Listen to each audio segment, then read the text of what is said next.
So I'd like to introduce you to one of my very favorite authors, and frankly, not enough people know about him. Larry Gonick. This is actually one of his other books, The Cartoon Guide to Biology by Larry Gonick and some other guy who is now helping him write books, I guess. The beautiful thing is there are just so many pictures inside. He's been doing this since 1983 when he wrote a book on genetics. I forget what his statistics, I forget what his first one was. Oh, whoa, jeez. Why the heck didn't I recommend this one? My goodness, because we're talking about fermentation today. Well, if you want to get this book, I recommend if you want to go to page 90. It's a really fantastic thing. Now, let's not look at this anymore.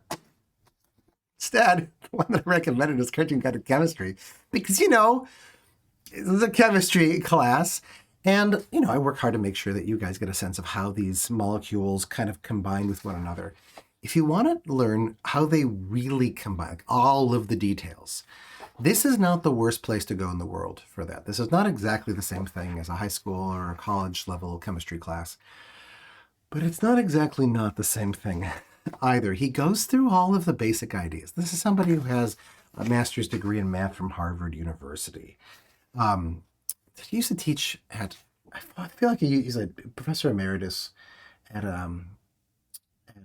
some major school in California. I guess I'm wrong about that. The thing to do for you for these 5 minutes is just to kind of flip through here and take a look and what do you find? Because even if you don't understand some of these things, and sometimes his explanations are not the greatest explanations in the world, right? It's not the thing that he excels at. What he excels at is putting all of the pieces, all the most important pieces in conversation with each other and explaining them through, frankly, quite funny pictures. You can spend a bunch of time on these. He also does a series called The History of the Universe, and then followed up by History of the Modern World, 5 volumes in all.